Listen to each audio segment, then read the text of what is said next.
كنا الطلوع وشرب الأسنان الصادر الله تعالى قدس الله سره العظيم ثم إلى رسولنا وشيخنا جدنا محمد بن القادر نبقى كبير الله تعالى قدس الله سره العظيم ثم إلى رسولنا وشيخنا جدنا شيخ عبد القادر نبقى صغير الله تعالى قدس الله سره العظيم ثم إلى شيخ كل رضوان الله تعالى عليهم أجمعين لا إله إلا الله لا خوف عليهم ولا هم يحزنون الذين آمنوا وكانوا يتقون خصوصا من بينهم الله واغفر لهم وارحمهم وارث الله واشهدهم ورحمه الله وربتهم ونور الله طريقهم وتقبل الله من حسناتهم وتجاوز الله سيئاتهم وغفر الله ذنوبهم وجمع الله بيننا وبين في جنات النعيم اللهم اجعل قبورهم روضة من رياض الجنان ولا تجعل قبورهم روضة من حفر النيران اللهم بارك لنا والله خير حافظا ورحم الراحمين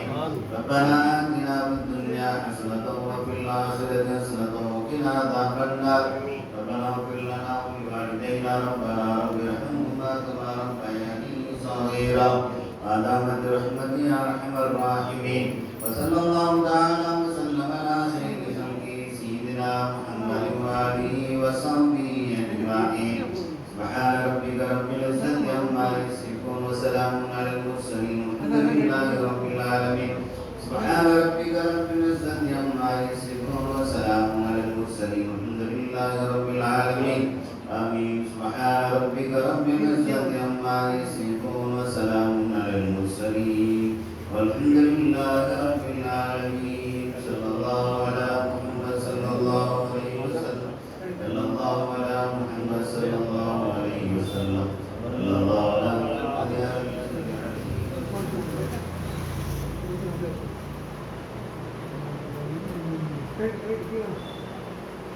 smartphone correct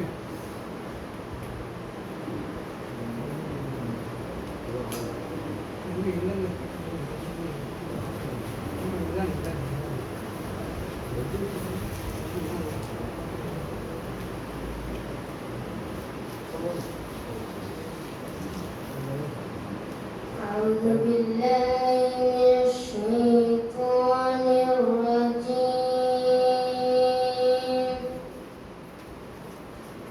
بسم الله الرحمن الرحيم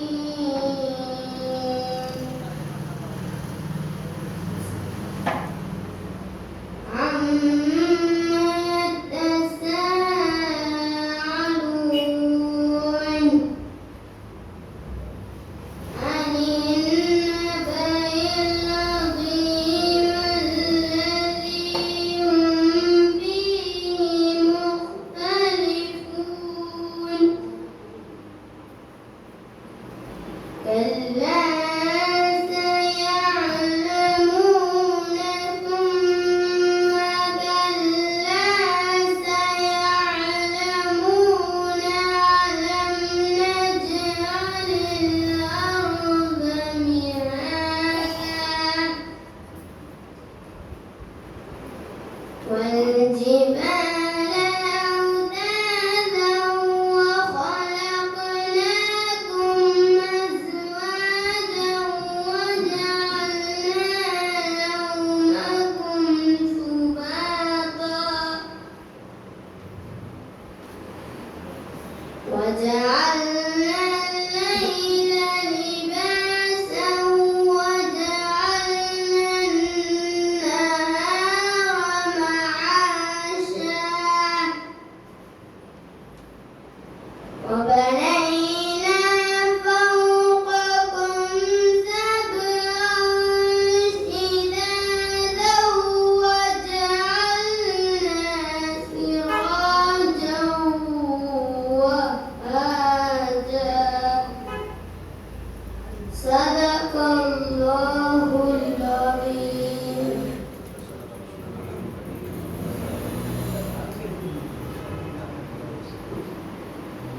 مولاي صل وسلم دائما أبدا على حبيبك خير الخلق كلهم مولاي صل وسلم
السلام عليكم ورحمة الله وبركاته.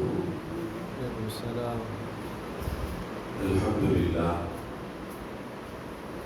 الحمد لله رب العالمين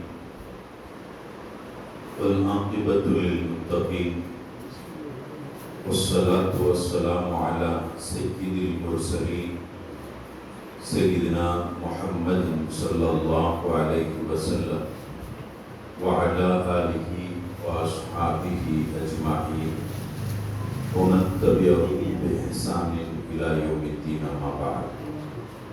رب اشرح لي صدري ويسر لي أمري واحلل عقدة من لساني يفقهوا قولي.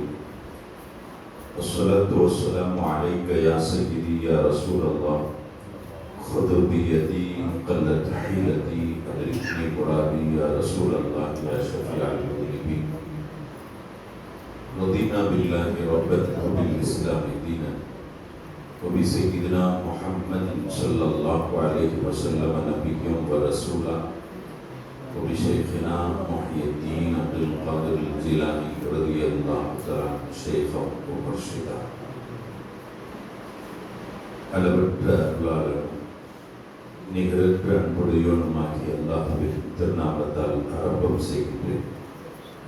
சாந்தியும் சமாதானமும் எம்பெருமானார் அஹ்மது முஸ்தபா முஹம்மது முஸ்தபா ஸல்லல்லாஹு அலைஹி வஸல்லம் அவர்கள் மீதும் அவர்களின் உற்றார் உறவினர்கள் சஹாபாக்கள் தாபீன்கள் தபூ தாபீன்கள் அவுலியாக்கள் நாதாக்கள் ஷுஹதாக்கள் அனைவர்கள் மீதும் என்றென்றும் என்று நிலவட்டுமாக. கண்ணியத்திற்கும் பெருமதிப்பிற்கும் உரித்தான பெரியோர்களே, அன்பிற்குரிய சகோதரர்களே, தாங்கள் இருக்கும் இடங்களிலிருந்து இந்நிகழ்வில் பங்கெடுத்துக் கொண்டிருக்கும் அருமையானவர்களே, தாய்மார்களே, சகோதரிகளே, அல்லாஹ் சுப்ஹானஹு வ தஆலா புனிதர்களின் நினைவாக புனிதர்களின் வளாகத்தில் நம்மை ஒன்று கூட செய்திருப்பதை போல் நாளை சுவன பூஞ்சோலையில் நமது உயிருக்கு உயிரான உயிரிலும் மேலான உத்தம திருத்தூதர் ஹாத்தமுன் நபியின் கர்மணி நாயகம் முஹம்மது ரசூலுல்லாஹி ஸல்லல்லாஹு அலைஹி வஸல்லம் அன்னவர்களோடு ஒன்று கூடக்கூடிய நசீபனையும் பாக்கியத்தையும் தந்தரும் புரிவானாக. வாழும் காலமெல்லாம் நோய் நொடியின்றி ஆரோக்கியத்தோடும் வல்ல ரஹ்மானின் எல்லா விதமான வளங்களையும் பெற்று வாழக்கூடிய நல்ல நசீபுள்ள மக்களாக அல்லாஹ் நம்மையும் நம் சந்ததிகளையும் ஐக்கியம் புரிவானாக. மரணிப்பதற்கு முன்னால் காபத்துல்லா சென்று பல முறை ஹஜ் செய்யும் பாக்கியத்தையும் மன்னர் மஹ்மூது முஸ்தபா ஸல்லல்லாஹு அலைஹி வஸல்லம் அன்னவர்களே கனவிலும் நனவிலும் புனிதமா மதீனா நகரம் சென்றும் ஜியாரத் செய்யும் பேரின்ப பாக்கியத்தை அல்லாஹ் நமக்கும் நம் சந்ததிகளுக்கும் வாழ்வில் நிறைவாக நிறைவாக நிறைவாக தந்தருள் புரிவானாக. அருமையானவர்களே, இந்த உலகத்தில் அனுப்பப்பட்டுள்ள உலகத்திற்கு வந்த சமூகத்திலேயே சிறந்த சமூகம் என்று அல்லாஹ் சுப்ஹானஹு வ தஆலா நம் சமூகத்தை அவன் குறிப்பிட்டு தருவான். சிறந்த சமூகம் என்ற ஒரு உயரிய ஒரு பாக்கியம் கிடைக்கப்பட்டிருப்பதோடு இந்த பாக்கியம் கிடைக்கப்பட்டதை வைத்து நாம் குர்ஆனின் மூலம் ஹதீஸின் மூலம் நாம் விளங்கிக் கொள்கின்றோம். வாழும் வாழ்க்கை நம்முடைய வாழ்க்கையாக இருந்தாலும் வாழும் வாழ்க்கையை அல்லாஹ்வுக்கும் ரசூலுக்கும் உகப்பான விதத்தில் நாம் வாழ்ந்தாக வேண்டிய ஒரு கட்டாயத்தில் நாம் இருக்கின்றோம். அதன் அடிப்படையில் தான் நமக்கு ஒரு சிறப்புத்துவம் என்பது அமைந்திருக்கிறது என்பதை நாம் புரிந்து கொள்ள வேண்டிய கட்டாயத்தில்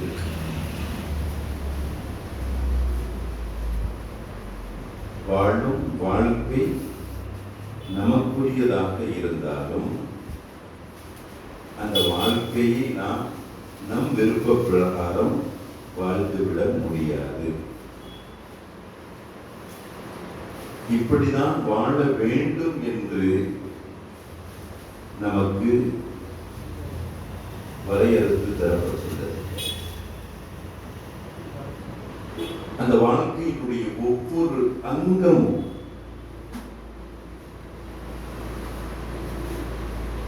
உடை, நடை, உணவு வகைகள், பழக்க வழக்கங்கள், குணாதிசயங்கள், குணநலங்கள், செய்கை அசைவுகளும் கூட மார்க்கம் காட்டி தந்த விதத்தில் நாம் வாழ்ந்தாக வேண்டும். ஒவ்வொரு சூழலுக்கும் நமக்கு வழிகாட்டப்பட்டிருக்கிறது. சராசரியாக செருப்பு அணிந்தும் வாழ்க்கை கழிகிறது, செருப்பே இல்லாமலும் வாழ்க்கை கழிகின்றது. இந்த விதத்தில் உண்டான இந்த செருப்பணிவதற்கும் கூட நமக்கு இப்படிதான் அணியணும், இப்படிதான் கழட்டணும் என்ற ஒரு வழிகாட்டுதல்கள் நமக்கு வழங்கப்பட்டிருக்கக்கூடிய இந்த சூழலில் இதெல்லாம் சேர்ந்து தான் இந்த சூழலின் வழிகாட்டுதலின் அடிப்படையில் வாழுவதினால்தான் இந்த உம்மத்திற்கு ஒரு சிறப்பம்சம். ஆனால் ஒரு பரிதாபமான ஒரு நிலை, உலகத்திற்கே ஒரு எடுத்துக்காட்டான ஒரு சமூகம்,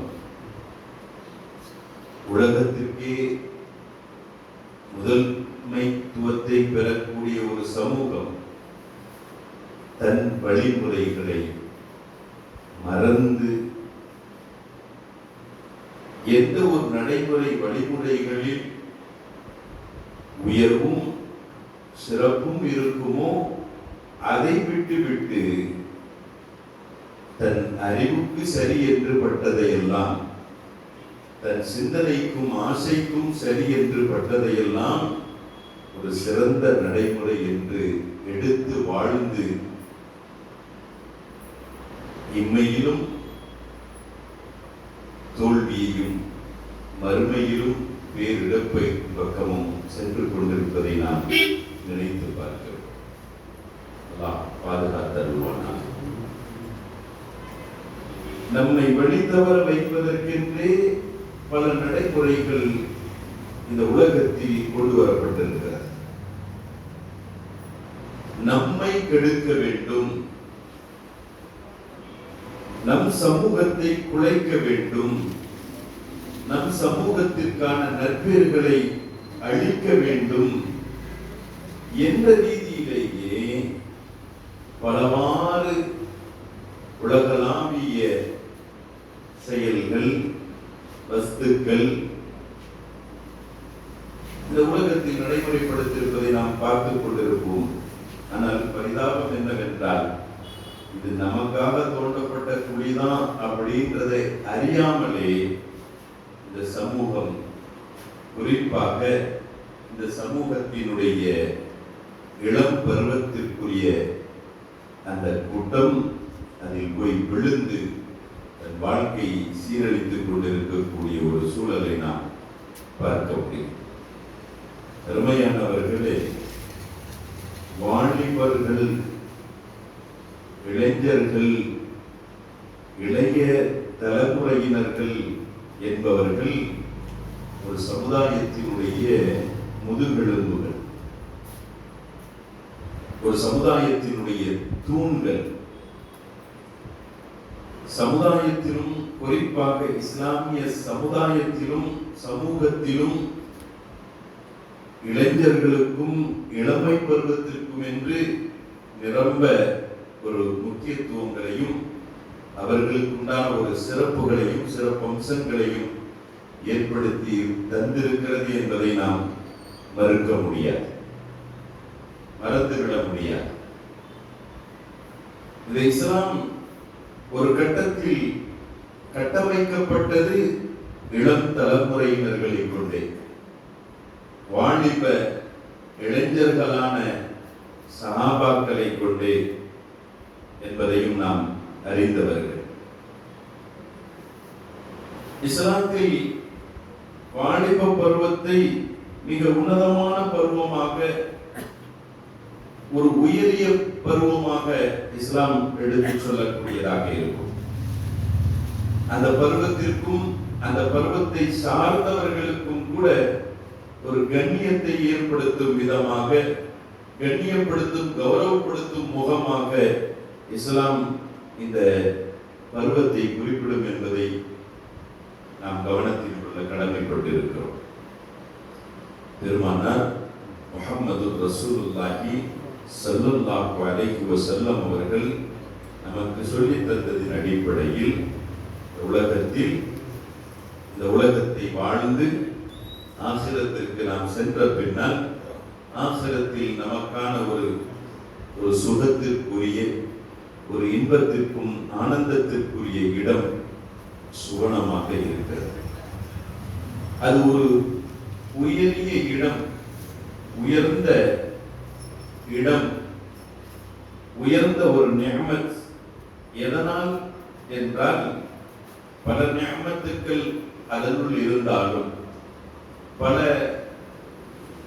அருள்பாலிப்புகள் அவைகளுக்குள் இடம்பெற்றிருந்தாலும், உண்மை முஃமின் என்ற நிலையில், உண்மை முஃமினாக முஸ்லிமாக இருக்கும் நிலையில், ஒரு உண்மை முஸ்லிமுக்கு எல்லாவற்றையும் விட தான் விரும்பி, தான் நேசித்து இந்த உலகத்தில் வணக்கம் செய்து வழிபட்டு தன்னை படைத்து தன்னை பரிமாணித்துக் கொண்டிருக்கக்கூடிய ரப்பினுடைய லிகாவும் சந்திப்பும் தான் மிக உன்னதமானது. அத்தகைய உன்னதமான ஒரு வாய்ப்பு என்பது சராசரியான இறைவனால் தேர்வு செய்யப்பட்ட அவனுடைய அடியார்களுக்கென்று சித்திக்கக்கூடிய இடம் சொர்க்கம். எனவே சொர்க்கத்தை இறைநேச பெருமக்கள் நேசித்தார்கள், யாசித்தார்கள். ஏன்? அதனுடைய இன்பத்தை சுகிப்பதற்கு என்றல்ல, அதனுடைய அருள்பாலிப்புகளை தான் அடைவது என்பதற்காக அல்ல, மாறாக தான் நேசித்த, தான் வழிபட்ட, தன்னை படைத்து பரிபாலித்த அந்த ரப்புல் ஆலமீனை தரிசிக்கக்கூடிய இடம் என்பதினால் யாசித்தார்கள். அத்தகைய உன்னதமான ஒரு சொர்க்கம், அந்த சொர்க்கத்தில் நுழையக்கூடியவர்கள், சொர்க்கத்தில் இடம் பிடிப்பவர்கள், சொர்க்கத்திற்கென்று உரித்தான மக்கள் சொர்க்கத்தில் அவர்கள் நுழையும் பொழுது, சுவனத்தில் அவர்கள் பிரவேசிக்கும் பொழுது, அந்த சுவனத்திற்குள் இளைஞர்களாகவே பிரவேசிப்பார்கள் என்றார்கள் ஸல்லல்லாஹு அலைஹி வஸல்லம். இந்த உலகத்தில் முதுமையிலேயே அவர் இந்த உலகத்தை விட்டு பிரிந்தவராக இருப்பினும், அவர் சுவனத்திற்குள் பிரவேசிக்கும் பொழுது, அவர் பிரவேசிக்கப்படும் பொழுது, அவர் எப்படி நுழைகிறார்? வாலிப தோற்றத்தில், வாலிபரான நிலையில், இளைஞரான இளமை பருவத்திற்குரிய, நமக்கு நாம் அறிந்தவர்கள், ஒரு மனிதன் இளமை பருவத்தில் இருக்கக்கூடிய சமயத்தில் நல்ல ஒரு புஷ்டியானவனாக இருப்பார், நல்ல ஒரு ஆரோக்கியமுடையவனாக இருப்பார். முதுமையில் இல்லாத ஒரு ஆரோக்கியமும் ஒரு கட்டமைப்பும் உடலினுடைய கட்டுக்கோப்பும் ஒரு பாங்கும் வாலிபத்தில் பெற்றிருக்கக்கூடியவனாக இருப்பார். பெருமானார் முஹம்மது ரசூலுல்லாஹி ஸல்லல்லாஹு அலைஹி வஸல்லம் அவர்கள் சொல்லித் தருவார்கள், சொர்க்கத்தில் நுழைபவர்கள் இளமையாக உள்ளே நுழைவார்கள். அந்த இளமை பருவத்திற்கு அல்லாஹ் தஆலா கொடுக்கும் ஒரு கண்ணியத்தை நாம் பார்க்கிறோம். ஒன்று கௌரவிக்கப்படுகிறது என்றால் உன்னதமான ஒன்று கௌரவிக்கப்படும். ஒன்று பாராட்டிற்கும் போற்றுதலுக்கும் ஒன்று ஆகக்கூடியதாக இருக்கும், ஆளாகக்கூடியதாக இருக்கும் என்றால் அது உன்னதமானது. அல்லாஹ் சுவனவாதிகளை, இப்ப நம்ம சாதாரண ஒருவரை கௌரவிக்கிறோம் வரும் பொழுது அந்த கௌரவிக்கக்கூடிய சாதாரண ஒரு டவலா இருந்தாலும் அதுக்கு பேர் நம்ம என்ன வைக்கிறோம்? பொன்னாடை. பொன்னாடை பேருடைய பொருள் நமக்கு விளங்கும். சுவனவாசிகளை அல்லாஹ் தஆலா கௌரவிக்கிறான். இளமை பருவத்தை கொடுத்து கௌரவிக்கிறான். இளமை பருவத்தோடு அவர்களை அங்கே பிரவேசிக்க வைப்பதன் மூலம் கௌரவிக்கிறான் என்றால் இளமை பருவம் என்பது உன்னதமான ஒரு அம்சம் என்பதை நாம் உலகத்திலே நம்ம விளங்குகிறோம். சின்ன பிள்ளையா இருக்கக்கூடியவர்கள் நம்ம சீக்கிரமா வாலிபத்துக்கு வந்துட மாட்டோமா அப்படின்னு அவர்கள் சில காரணத்தினால் துடிக்கிறார்கள். முதுமைக்கு சென்றவர்கள் மீண்டும் அதை வாலிபத்திற்கு போயிட மாட்டோமா அப்படின்ற மாதிரி ஒரு ஆசை வரதான் செய்ய முடியாது. ஆனா ஒரு ஆசை ஏன் அப்படின்னா அந்த வாலிபத்தில் இருந்த ஒரு ஆரோக்கியம், அந்த வாலிபத்தில் இருந்த ஒரு துடிப்பு, அந்த வாலிபத்தில் இருந்த ஒரு பலம், அந்த வாலிப பருவத்தில் இருந்த ஒரு செழிப்புகள், ஆக வாழ்க்கையினுடைய அனைத்து அம்சங்களும் ஒன்றுபட்டு இருக்கக்கூடிய பருவமே இந்த வாலிப பருவம் அப்படின்னு சொன்னா அருமையான இளம் சமூகமே நம்ம சிந்தித்து பார்க்கின்றோம். எவ்வளவு பெரிய உன்னதமான ஒரு அந்த பருவத்தில் நாம் இருந்து கொண்டிருக்கிறோம். இந்த பருவத்துக்கு நம்மிடத்திலே பல கடமைகள் இருக்கிறது. இந்த பருவத்தில் நாம் கடைபிடிக்க வேண்டிய பல பழக்க வழக்கங்கள் இருக்கிறது. நம்ம என்ன பயிர் செய்யறோமோ அதுதான் நம்ம அறுவடை செய்ய முடியும். பயிர் செய்யக்கூடிய காலத்துல நம்ம ஒழுங்கா பயிர் செய்தால் அறுவடையினுடைய காலம் நமக்கு லாபகரமானதாக இருக்கும். அப்போ ஒரு வாலிப பருவம் என்பது வாழ்க்கையினுடைய அனைத்து பகுதியினுடைய ஒரு விளைச்சலுக்குரிய காலம், பயிர் செய்யும் காலம். இந்த காலத்தை நாம் சரியாக பயன்படுத்தினோம் என்றால், முறையாக பயன்படுத்தினோம் என்றால் முதுமை சிறப்பாக அமையும். முதுமை சிறப்பாக அமைவது மாத்திரமல்ல, உலகத்தில் வாழக்கூடிய வாழ்க்கைக்கு ஒரு அர்த்தம் இருக்கும். உலகத்தில் வாழக்கூடிய வாழ்க்கைக்கு அர்த்தம் இருப்பதோடு அல்ல, நாளை செல்லக்கூடிய கபருக்கு அது ஒரு உபகரணமாக, அது ஒரு பிரயோஜனமானதாக, பயனுள்ளதாக இருக்கும்.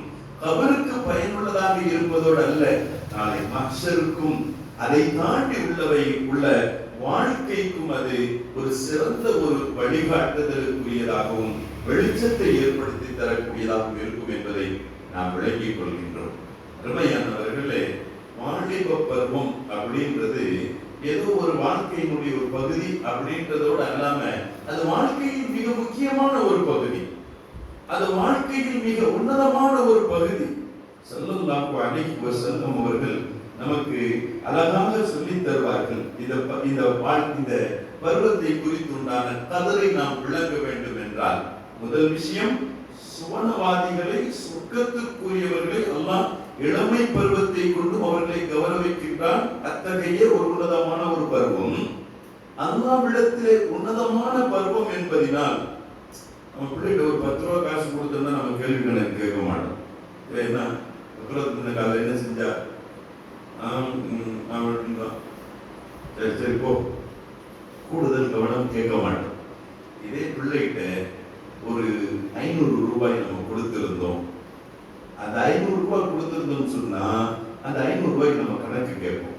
காரணம் என்ன அப்படின்னு சொன்னா, 10 ஒரு சாதாரண ஒரு பணம், 500 ஒரு பொறுமதியான ஒரு பணம். பொறுமதியானதற்கு நாம் கேள்வி கேட்கின்றோம். அல்லாஹ் சுப்ஹானஹு வ தஆலா பெருமானார் ஸல்லல்லாஹு அலைஹி வஸல்லம் அவர்கள் மூலமாக நமக்கு சொல்லித் தருவார். பெருமானார் ஸல்லல்லாஹு அலைஹி வஸல்லம் அப்துல்லாஹ் இப்னு மஸ்ஊத் ரலியல்லாஹு அன்ஹு அவர்கள் இந்த செய்தியை நமக்கு அறிவித்து தருவார்கள். ஸல்லல்லாஹு அலைஹி வஸல்லம் சொன்னாங்க, லா தஸூலு கதமு இப்னு ஆதம் யௌமல் கியாமா மின் இன்தி ரப்பிஹி ஹத்தா யுஸ்அல அன் ஹம்ஸி.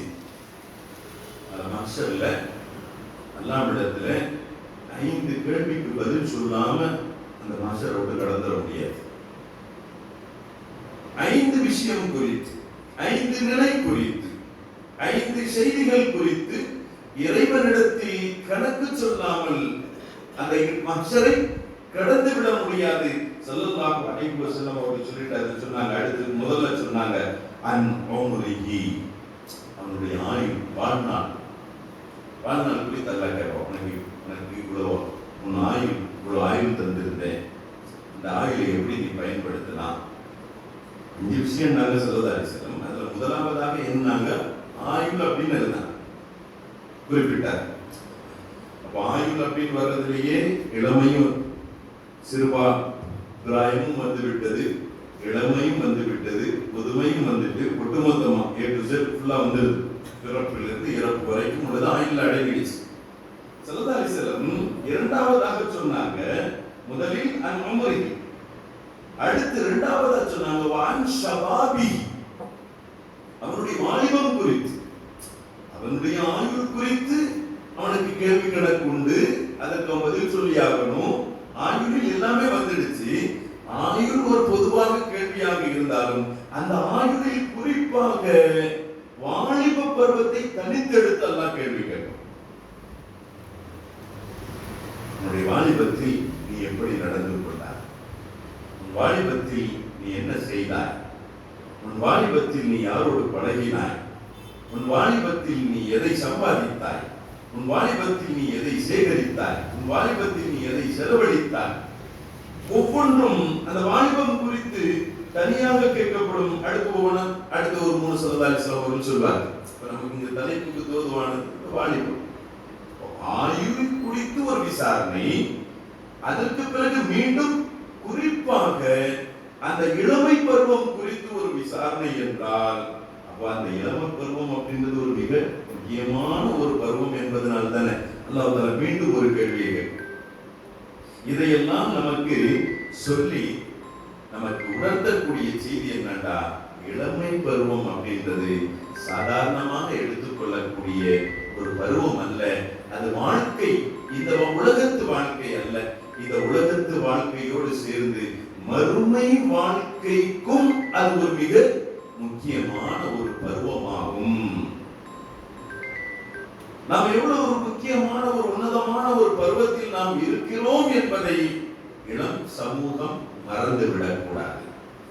ஒருவேளை அவர்கள் மறந்தாலும் அந்த இளம் சமூகத்தை வழிநடத்துபவர்கள், அந்த இளம் சமூகத்திற்கு தலைமையாக இருக்கக்கூடியவர்கள், பொறுப்பாக இருக்கக்கூடியவர்கள் அந்த சமூகத்திற்கு அதை சுட்டி காட்டணும். அப்பா, நீ இருக்கிற வயசு, உன்னுடைய பருவம் இப்படிப்பட்ட பருவமாகும், உன்னுடைய செயல்கள் இதில் இப்படி இருக்கணும், உன்னுடைய செயல் இதில் இப்படி இருக்கக்கூடாது, நீ இதை செய்யணும், இதை செய்யக்கூடாது, அது நம்ம மார்க்கத்தில் சொல்லப்பட்டிருக்குது, இது நம்ம மார்க்கத்தில் சொல்லப்பட்டிருக்குது, அது நம்ம மார்க்கத்தில் இல்லாதது என்பது போன்ற ஒரு வழிகாட்டுதல்களை நாம் கொடுக்க கடமைப்பட்டு இருக்கிறோம் என்பதை நாமும் மறந்துவிடக்கூடாது.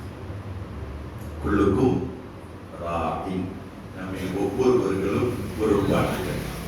அடுத்து நாம் இதே இந்த இளம் சமூகத்தை நாம் முன்னோக்குகின்றோம். அருமையான இளம் தலைமுறைக்குரியவர்களே, வாலிப பருவத்திற்குரியவர்களே, உங்களுடைய வாலிப பருவத்தை சாதாரணமாக நீங்கள் நினைத்து விடாதீர்கள். மார்க்கத்தில் அதற்கு ஒரு மிக உன்னதமான ஒரு இடம் கொடுக்கப்பட்டிருக்கிறது. மார்க்கத்தில் அதற்கு ஒரு உயரிய ஒரு ஸ்தானம் வழங்கப்பட்டிருக்கிறது. அந்த உயரிய ஸ்தானத்தை எப்படி நடைமுறைப்படுத்தினார்கள் சஹாபாக்கள் அப்படின்றது நாம் கொஞ்சம் பார்க்கணும்.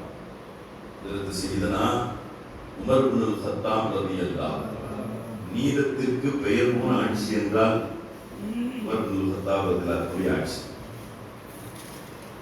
அவ்வளவு சரியான, அவ்வளவு முறையான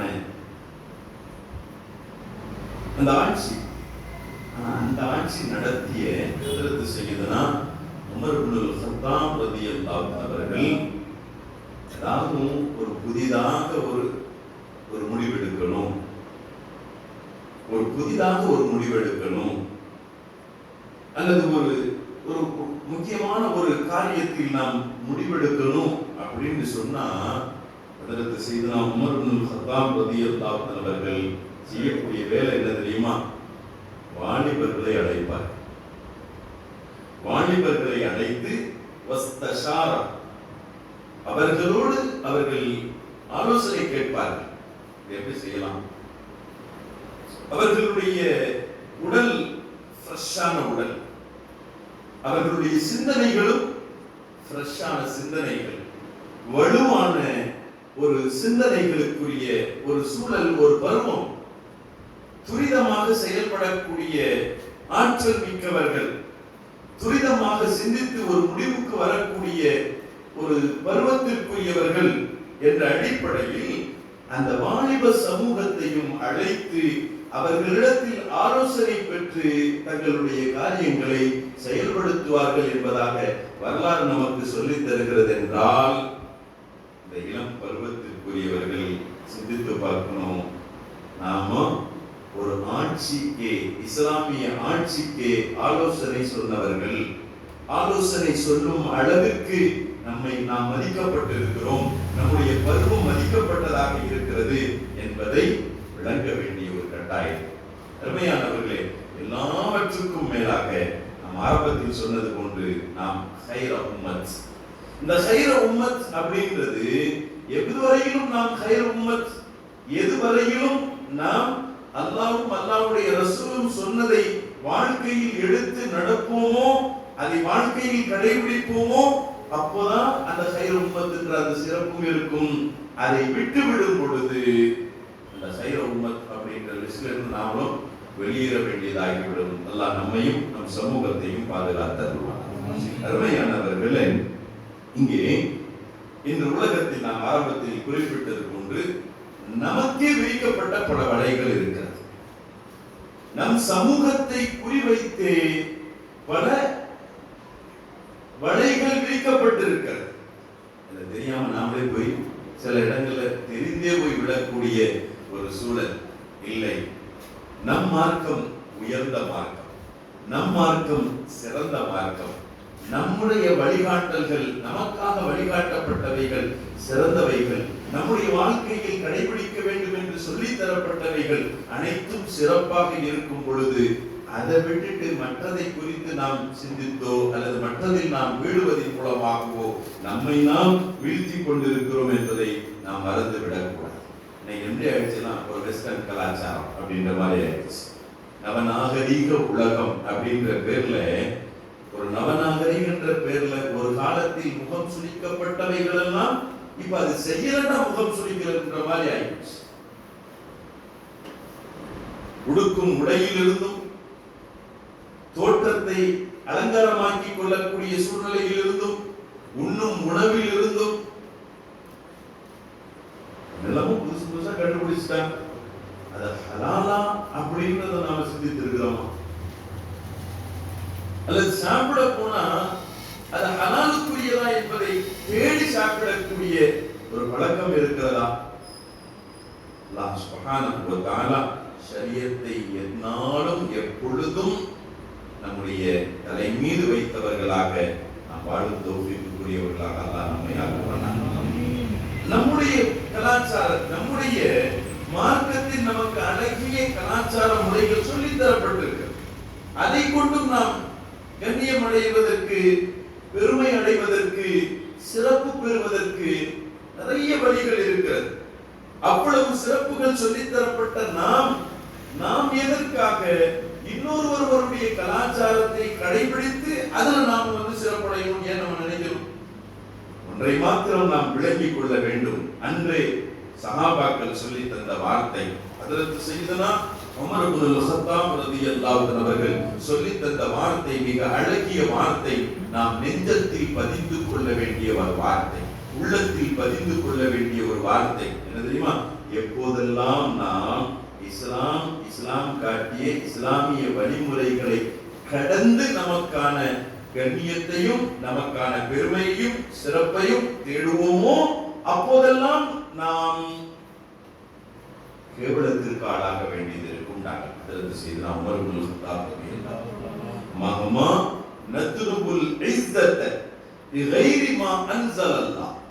அல்லாஹ் அனுமதிக்காத, இறைவன் இறை தூதர் ஸல்லல்லாஹு ஸல்லல்லாஹு அலைஹி வஸல்லம் அவர்கள் அனுமதிக்காததை கொண்டும் நாம் நமக்கான கண்ணியத்தை தேடினால், நமக்கென்று வகுக்கப்பட்ட வழிமுறைகளை கடந்து நாம் கண்ணியத்தை தேடுவோம் என்றால் இழிவைதான் நாம் சம்பாதிக்க வேண்டியது இருக்கும் அப்படின்னாங்க சையத்னா உமர் இப்னு கத்தாப் ரலியல்லாஹு.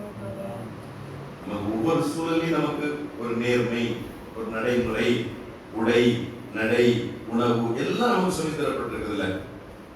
அப்போ ஒரு சக நண்பரோடு நாம் எப்படி இருக்கணும், நம்முடைய ஊழியர்களிடத்தில் நாம் எப்படி நடந்துக்கிறணும், நம்முடைய வேலைக்காரர்கள், ஊழியர்கள், சேவகர்கள் அவர்களிடத்தில் எப்படி நடந்துக்கணும் அப்படின்ற அளவுக்கு நமக்கு வழிகாட்டப்பட்டிருக்கிறது. ஷாம் தேசத்திற்கு ஹஜ்ரத் சையதுனா உமர் இப்னு கத்தாப் ரலியல்லாஹு அன்ஹு அவர்கள் அங்கே இஸ்லாமிய ஆட்சி மலர்கிறது, அமைகிறது. இஸ்லாமிய ஆட்சி முதலாக அங்க அமையுது அப்படின்னு வரும் பொழுது அந்த வெற்றிக்கு பின்னால் அதை பார்வையிடுவதற்காக ஜனாதிபதி என்ற அடிப்படையில் செல்லுகிறார்கள். தன்னந்தனியாக செல்லுகிறார்கள். தன்னுடன் தனக்கு உதவியாக ஒரே ஒரு சேவகர், ஒரே ஒரு தன்னுடைய அடிமை சேவகர், வேலைக்காரரை மாத்திரம் அழைத்துக் கொண்டு போறாங்க. ஒரே ஒரு ஒட்டகம் தான். ஒரு ஒட்டகத்தில் 2 பேரும். சிரமமா இருக்குது. 2 பேருக்கு இடையில் ஒரு பேச்சுவார்த்தை. கொஞ்ச நேரம் நான் உட்கார்ந்து வரேன், ஒரு 4 கிலோமீட்டர் வரைக்கும் நான் உட்கார்ந்து வரேன், அடுத்த நாள்